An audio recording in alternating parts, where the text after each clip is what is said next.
नमस्कार। स्वागत है मेरे प्यारे बच्चों, आप लोगों के आपके ही YouTube चैनल विभू क्लासेस पे। आज की वीडियो में हम लोग पढ़ने वाले हैं प्रश्नावली 3G कक्षा 10 मैथ डॉक्टर मनोहर प्रकाशन के प्रश्नावली 3G का पहला सवाल है। कहा है कि निम्न कथन को समीकरण के रूप में व्यक्त कीजिए। इस बात को हमने नहीं लिखा, बस केवल हमने क्वेश्चन को लिख दिया। ठीक है, तो इस क्वेश्चन को मेरे प्यारे बच्चों दो तरीके से लगा सकते हैं। एक तो है दो चर वाले रैखिक समीकरण से लगा सकते हो, एक जो है एक ही चर वाले रैखिक समीकरण से आपको इसे आप लोग सब लोग लगा सकते हो। तो मेरे प्यारे बच्चों आप लोग ध्यान से देखिए, एक क्वेश्चन का कथन क्या है। क्वेश्चन कह क्या रहा है, कह रहा एक पिता की आयु उसके पुत्र यानी कि जो पिता है उनके पुत्र की आयु से 4 गुनी है। तो भाई पिता तो बड़ा होता ही है, ठीक है, यानी जो पिता है अपने पुत्र की आयु के 4 गुना। अगर पिता जो है 5 वर्ष अगर पुत्र जो है 5 वर्ष का हुआ तो उस हिसाब से पिता जो है 4 गुना मतलब 20 वर्ष का होगा। जैसे नॉर्मल बात बता रहे हैं, आजकल तो 20 वर्ष में कोई बाप बन ही नहीं सकता है, आप लोगों को अच्छे से पता है। अब देखो ध्यान से, एक पिता की आयु उसके पुत्र की आयु से 4 गुनी है। अगर हम पिता की आयु x मान लेते हैं, पुत्र की आयु को अगर x मान लेते हैं, तो उस हिसाब से एक चर से अगर लगाएंगे तो पिता की आयु तो 4x हो जानी चाहिए। ठीक है, तो 7 वर्ष बाद हमने आयु को जोड़ना घटाने वाली बात सब बताई है, यानी कि बाद में क्या होता है, पश्चात में क्या होता है, बाद में भी जोड़ेंगे पश्चात में भी जोड़ेंगे। ठीक है, और उसके बाद पूर्व और पहले में घटाएंगे हम। 7 वर्ष बाद पिता की आयु पुत्र की आयु की 2.5 गुनी यानी 2.5 गुनी हो जाएगी। तो हम इस बात को जो बेटा दो चर वाले रैखिक समीकरण से लगाएंगे। आप सब लोग ध्यान से इस सवाल को एकदम अच्छे से देखोगे। हम दो तरीके से बताने वाले हैं इस सवाल को, तो दोनों तरीका आप लोग ध्यान से देख लीजिए। पहले हम लोग दो चर वाले से लगाते हैं। दो चर से लगाएंगे, क्या लगाएंगे, माना, जब इस सवाल को लगाएंगे तो लिखेंगे माना पुत्र की आयु बराबर x वर्ष। जो ये बात हमने लिखी है थोड़ा यहाँ पे समझ लीजिएगा। पुत्र की ये जो x वर्ष मान रही है, पुत्र की वर्तमान आयु होगी। क्या होगी, वर्तमान आयु। यहाँ पे वर्तमान आयु लिखेंगे तो ज्यादा बेटर रहेगा। माना पुत्र की वर्तमान आयु बराबर x वर्ष, तो पिता की वर्तमान, क्या लिखेंगे, वर्तमान आयु बराबर y वर्ष। तो पहली कंडीशन क्या है, पहली कंडीशन कह रहे हैं कि पिता इस समय अपने पुत्र से 4 गुनी आयु के हैं। तो पहली शर्त नंबर फर्स्ट,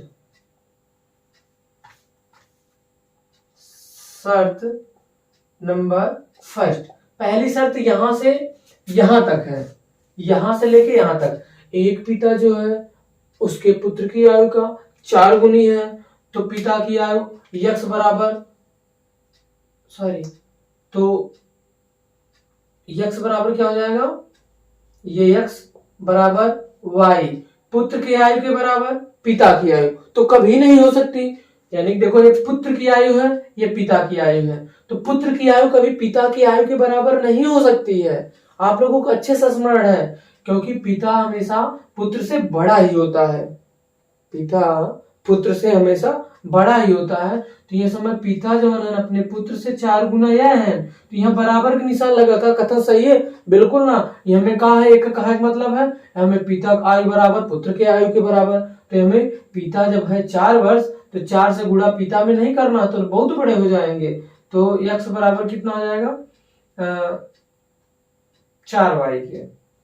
अब सही है, पिता पहले से बड़ा थे, पहले से 4 गुना बड़ा थे, तो किसमें कर दोगे, पुत्र में। अब देखो ये कंडीशन पूरी होगी बराबर वाली, तो y बराबर कितना हो गया, 4x। इसको इक्वेशन फर्स्ट बना लेंगे, या फिर इसको ऐसे लिख देंगे, पक्षांतर करके ऐसे लिख देंगे 4x माइनस y बराबर में 0। इसको इक्वेशन फर्स्ट बना लोगे, क्योंकि समीकरण के रूप में व्यक्त करना है। समीकरण में अगर करना होगा ऐसे कर लेंगे, नहीं तो यहाँ से मान उठा के भी मान ज्ञात करना रहेगा, तो यही सब सिंपली करके फाइंड कर लेंगे मान, ठीक है, यानी कि आयु। अब उसके बाद देखो दूसरी कंडीशन क्या कहा, 7 वर्ष बाद, यहाँ पे हम लोग लिखेंगे 7 वर्ष बाद दोनों की आयु, दोनों की आयु। अरे जब 7 वर्ष बाद पितो बढ़ी है, पुत्र बढ़ी है, तो पुत्र का आयु कितना हो जाएगी, पुत्र की आयु बराबर हो जाएगा बेटा x प्लस 7, और पिता की कितना हो जाएगा, पिता की आयु बराबर हो जाएगा आपका y प्लस 7। अब देखो दूसरी शर्त में हम लोग शर्त नंबर 2 देखेंगे। शर्त नंबर क्या देखेंगे, 2।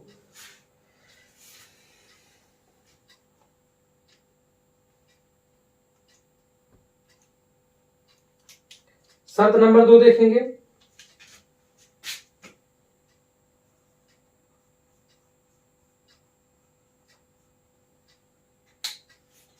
शर्त नंबर 2 क्या है, शर्त नंबर 2 कहा है कि 7 वर्ष बाद, यानी कि 7 वर्ष के बाद पिता और पुत्र की आयु का अनुपात थोड़ा देख लेंगे हम लोग। 7 वर्ष के बाद क्या हो जाएगा, यानी कि x प्लस 7 यूएन पुत्र, y प्लस 7 यूएन पिता। तो पिता जो है ना ढाई गुना रह जाते हैं, तो 2.5 से गुणा किसमें करेगा, इसमें 2.5 से इसमें कर देना गुणा, 2.5 से गुणा इसमें कर देंगे, तो ये हो जाएगा कितना, ये हो जाएगा आपका 2.5x प्लस 7 पच्चे 35 के 5 हासिल 3 7 दूनी 14 3 17 नहीं 17.5, और बराबर में कितना हो जाएगा y प्लस 7। y को इधर कर लेंगे 2.5x और माइनस में y, और बराबर में ये उधर चला गया तो हो गया माइनस, यानी 7 में से 17.5 घटा देंगे तो ये हो जाएगा 2x माइनस y बराबर में माइनस 10.5, 10 कितना आ जाएगा, 5 आ जाएगा। तो इस तरीके से हमने जो पहला कथन कहा था, ये इसको हम लोग समीकरण कितना बना लेंगे, 2। इसको हम लोग समीकरण नंबर कितना बना लेंगे भाई, 2। तो अगर इसमें कहा है कि निम्न कथन को समीकरण के रूप में व्यक्त कीजिए, पहला सवाल यही था आपके बुक का, निम्न कथन को समीकरण के रूप में व्यक्त कीजिए। देखिए समीकरण यहां बन गया, समीकरण यहां बन गया, इस समीकरण को आप लोग व्यक्त कर दिए हैं। बस अगर आप लोगों को मान ज्ञात करना होगा, मान अगर ज्ञात करना होगा तो बिल्कुल आसानी से आप लोग ज्ञात कर सकते हो। इस समीकरण को यहाँ माइनस है, आसानी से क्या कर दोगे, घटाने पर लिखोगे, अपने आप x विलुप्त हो जाएगा, y विलुप्त हो जाएगा तो x का मान आ जाएगा, जो x का मान आएगा वही पुत्र का मान हो जाएगा। समीकरण 1 या 2 में किसी में आप रख दोगे, ठीक है, समीकरण 1 या 2 किसी में भी आप रखोगे, ठीक है, तो आपका किसका मान आ जाएगा, y का मान। तो देखो हम इस सवाल को लगा देते हैं ना, समीकरण 2 में यहाँ से मान रखेंगे, चाहे आप ये रखो, चाहे ये रखो, चाहे ये रखो, ये वाला y बराबर कितना रख देते हैं, 4x, जहां पे y है वहां पे रख देंगे हम 4x, यानी कि यहाँ लिख देंगे हम लोग समीकरण 2 में 1 का मान रखने पर रख देंगे 2x माइनस y की जगह अब कितना लिखल जाए, 4x बराबर माइनस 10.5, ये हो गया 10.5। अब इसको बेटा जो है हम लोग जब 2x है माइनस 4x, तो माइनस 4 में से 2x जाएगा तो 2x ये आएगा बराबर में माइनस 10.5, ठीक है, माइनस से माइनस ये कट जाएगा, ये x बराबर आ जाएगा 10.5 बटा में 2, इको काट दो, 2 पच्चे 10, 2 दूनी 4, इतना, यानी कि आ गया 5.25। इसीलिए ये देखो कथन केवल जो 2.5 गुना था, इसी के कारण से इसका मान थोड़ा पॉइंट में आता ना, इस कारण से जो है,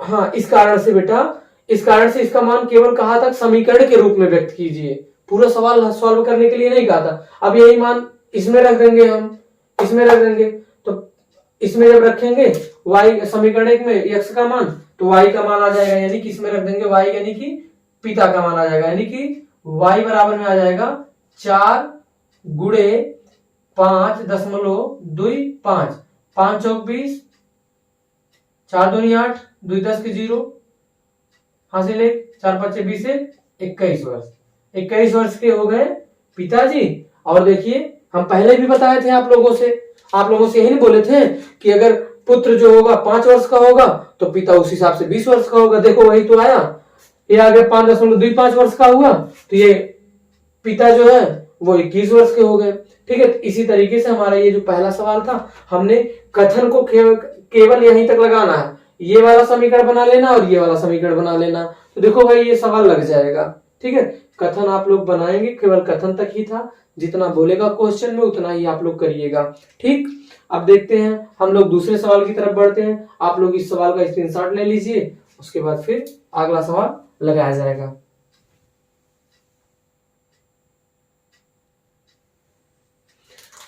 हाँ, तो अब हम लोग एक और नए सवाल की तरफ ध्यान देते हैं। क्वेश्चन नंबर 3 है ये।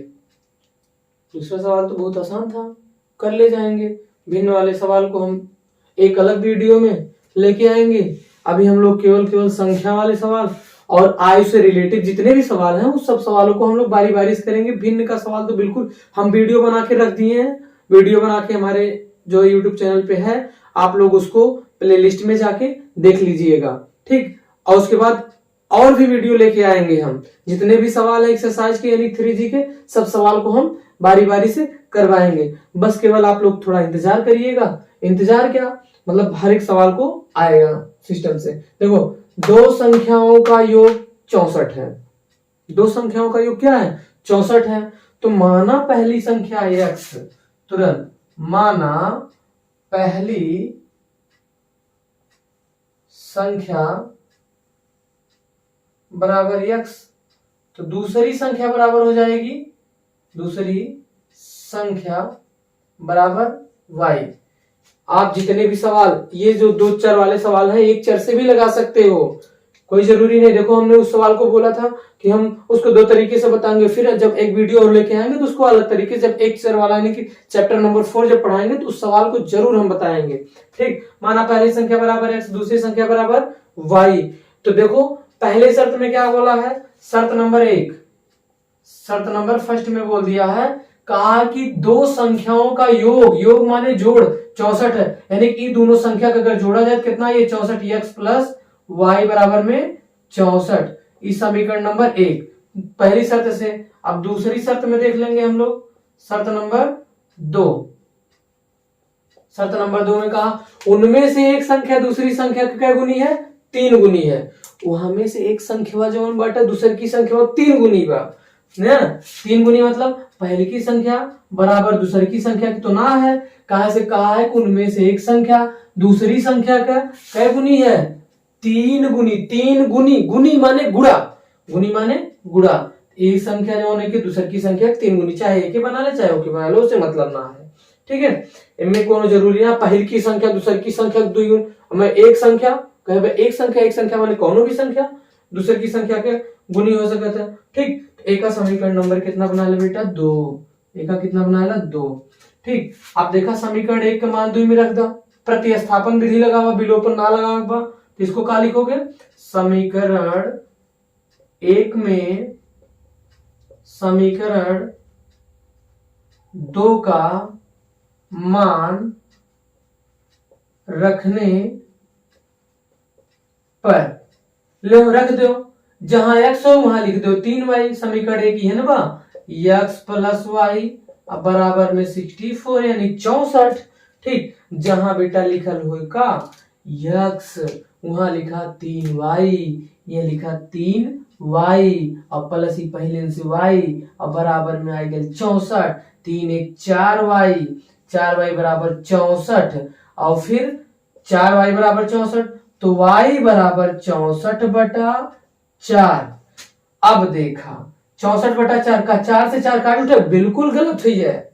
ठीक है, गलत हो जाएगा। 4 से इसको काटोगे, 4 एक 4, 2 बचा, 4 एक 4, 2 बचा, 4 6 24, 16 चौका 64, यानी कि y बराबर में कितना आई है? 16। y बराबर कितना आ गया? 16। यानी कि हमारी दूसरी संख्या, हमने y को माना था, तो ये दूसरी संख्या किसके बराबर में आ गई? 16 के बराबर में। किसके बराबर आ गई? 16 के बराबर। अब पहली की संख्या बची हुई है, पहली की संख्या ज्ञात करने के लिए समीकरण 2 में रखेंगे हम लोग क्या लिखेंगे? समीकरण 2 में, समीकरण 2 में y का मान रखने पर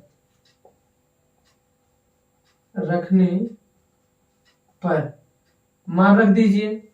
क्या लिखा गया, x बराबर में 3y, तो x बराबर 3 गुणे 16, x बराबर में 16 थी 48, ये हो गया आपका दूसरी संख्या, आंसर आ गया। तो इस प्रकार से हम अपने सभी सवालों को, ठीक है, लगाएंगे जितनी भी संख्याएं वाली सवाल हैं।